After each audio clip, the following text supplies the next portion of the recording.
কয়েছে ভাগটা নিয়ে আইছে কতজন কইছে বাবা।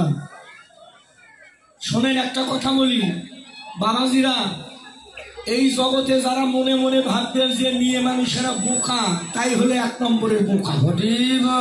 হরিবল যারা কয় মেয়ে মানুষ বোকা, ওরাই বোকা। এরা অত্যন্ত চালাক, মানে দিব না ওইটা ডাইরেক্ট কয় না। দাদা অহংকার অভিমান আমার ভগবানকে পক্ষে ধরা হলো, এই জন্য কাউকে ঘৃণা করা যাবে না। ভগবান কোনোদিন সাধুর বাজারে ভগবানের রূপ ধরে যায় না। ভগবান নিজে নারদকে বলেছেন, নারদ আমি ভগবান সাধু গুরু বৈষ্ণবের বাজারে যাই আমার ভক্তের রূপ ধারণ করি।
নিতাই ফেলে যাবে না। নিতাইকে যেজন মার খেয়ে দয়া করে তার নাম হলো নিতাই। তার নাম নিতাই না? আপনারাও তো জানেন জগাই মাধাই নিতাইয়ের মাথায় কলুষির কাদা মেরেছিল। তারপরও নিতাই বললেন, মেরেছিস কলুষির কাদা,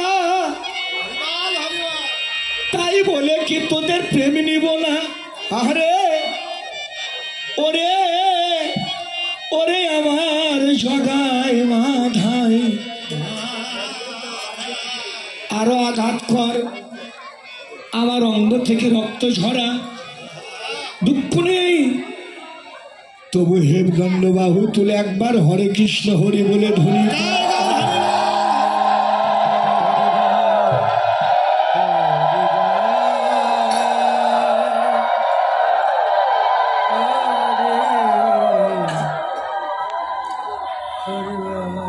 তাহলে বাবাজিরা, মায়েরা, বোনেরা, মাসিরা, পিসিরা, তাহলে নিতাই কে? যেজন মার খেয়ে দয়া করে তার নাম নিতাই। আমার বাবা, আমার কথাই কই, আপনাদের বাঁধি দিলাম, যা হয় নিজের উপর দিয়ে হয়ে যায়। আমার বাবা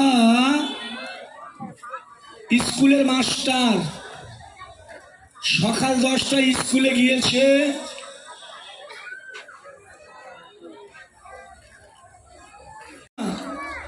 প্রচন্ড ক্ষুধে লেগেছে, একটু খেতে দাও, প্রচন্ড ক্ষুধে লেগেছে, একটু খেতে দাও। মা করজোরে কয়, গো আমি পাশে কীর্তন শুনতে গিয়েছিলাম, রান্না করতে একটু দেরি হয়ে গেছে, তুমি একটু অপেক্ষা করো, আমি তোমার সিদ্ধ ভাত রান্না করে দিচ্ছি।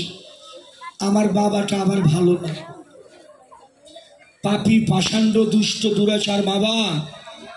মায়ের কথা বুঝতে চেষ্টা করলেন না,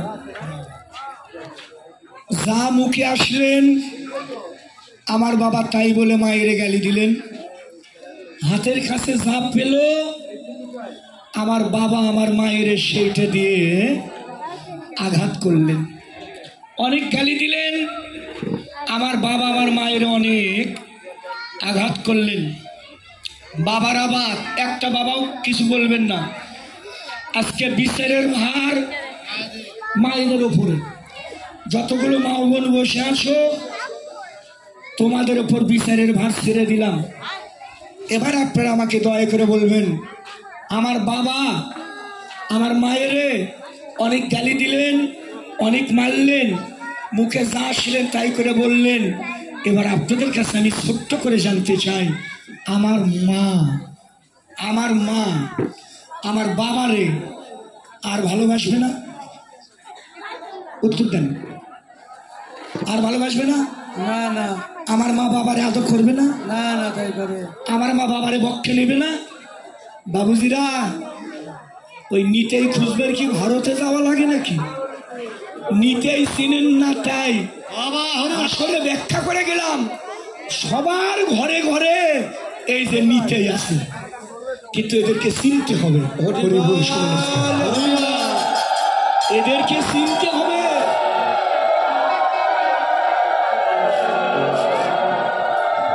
আস্তে কেউ বলতে পারবেন না দাদা আমার ঘরে নিতাই নেই, সবার ঘরে নিতাই আছে বাবা, কিন্তু আমরা সেই নিতাইকে চিনিও না, মানিও না। এখন যদি আপনি মনে করেন ওটা আমার স্ত্রী, আপনার কাছে তাই। আর যারা জানে যে না এটাই আমার ভজনের মূর্তি, এটাই আমার সাধনের মূর্তি, একটা কথা বলে রাখি, ভগবানকে যদি কেউ পেতে চান প্রথমে আগে নারীর চরণ আপনাকে আশ্রয় করতে হবে। শুনে রাখি না, নারী ছাড়া হেমা কি হয়েছে আপনার? আচ্ছা এখানে বসেন তো, বসে ও মা বসেন।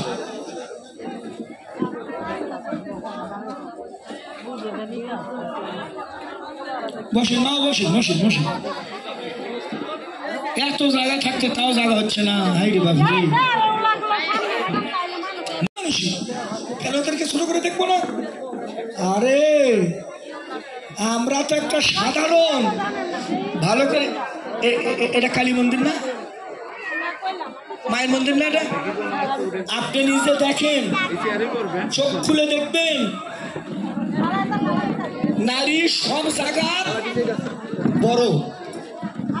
নারী যদি বড় না হতো, আপনি বিচার করে দেখুন, নারী যদি বড় না হতো 33 কোটি সবাই হলো খালি দেবতা,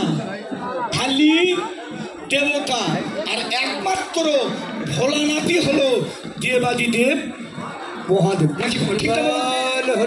উনি কিন্তু খালি দেবতা নয়, উনি দেবতারেও, ওই জন্য ওনার নাম হলো দেবাদি দেব মহাদেব।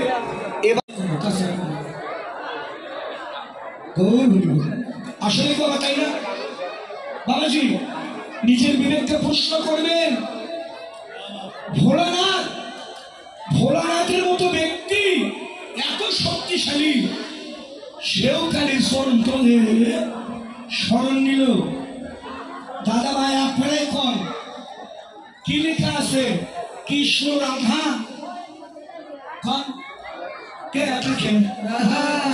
ঠিক আছে, তাহলে দেখছেন যে কৃষ্ণ রাধা লেখা আছে, রাধা কৃষ্ণ, এই জায়গাতেও নারী।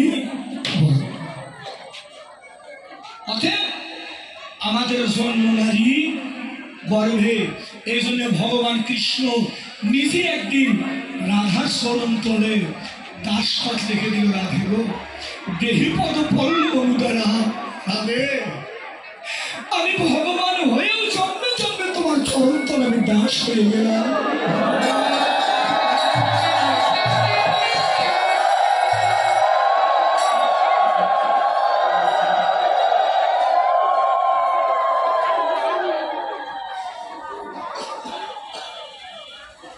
মা সবাই শান্ত হয়ে থাকবেন, তাহলে আমি বুঝাইতে পারবো।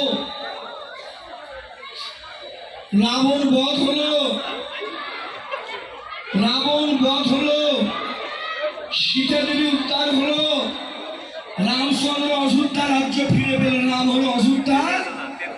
রাজা একদিন রাম ভগবান একদিন সীতার কাছে গল্প করে, সীতা দেবী, ও সীতা দেবী, এই পৃথিবীতে আমার চাইতে বড় বীর কেউ নাই। সীতা কয় কি করে? কয় কি করে মানে? আমি রাবণকে পরাজয় করে তোমায় উদ্ধার করলাম। রামের কথা শুনে সীতা দেবী হেসে উঠল। রাম কয় তুমি হাসলে কেন? সীতা কয় তোমার কথা শুনে আমি হাসলাম। তুমি কি বড় বীর? হ্যাঁ, আমি রাবণকে বধ করেছি, আমার মতো শক্তি পৃথিবীতে কারো নেই। সীতা বলল কি করেছো তুমি? আমি রাবণকে বধ করেছি। সীতা বললেন তুমি যে রাবণকে বধ করেছো তার মাথা কয়টা? রাম কয় 10টা মাথা। সীতা দেবী কয় তাই বড় বীর, এই 10 মাথা রাবণ আপনারে বড় বীর হয়েছ। তুমি কি জানো আরো একটা রাবণ আছে, তার 1000 মাথা।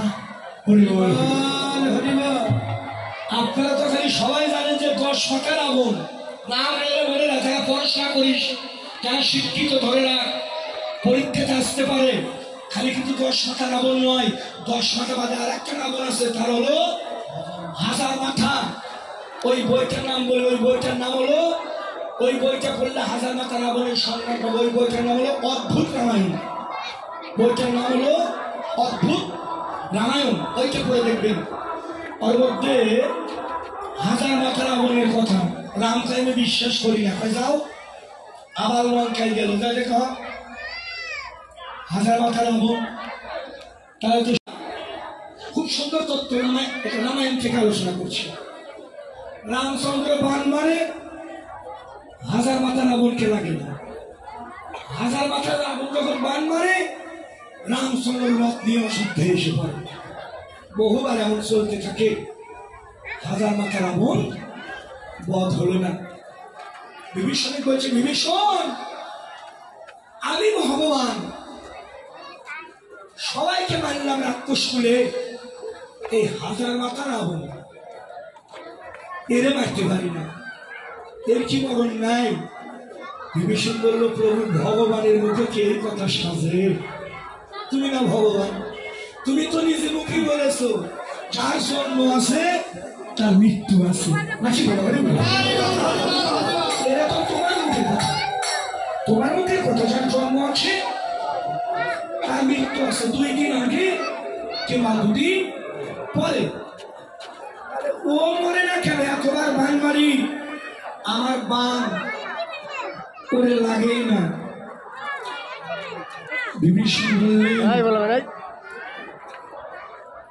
প্রভু একটা কথা বলবো, কি শুনবে তো? না বল। তাও যদি 1000 মাথা রাবণ বধ হয়। হ্যাঁ মায়েরা বোনেরা, এই জায়গাটা বোঝানোর জন্য আমি ঘুরলাম। বিভীষণ তখন বলেছিল রামকে প্রভু ওই 1000 মাথা রাবণকে বধ করা সহজ কথা নয়। ওই 1000 মাথা রাবণকে যদি বধ করতে চাও প্রভু, তোমাকে আগে মা সীতা দেবীর পূজা করতে হবে।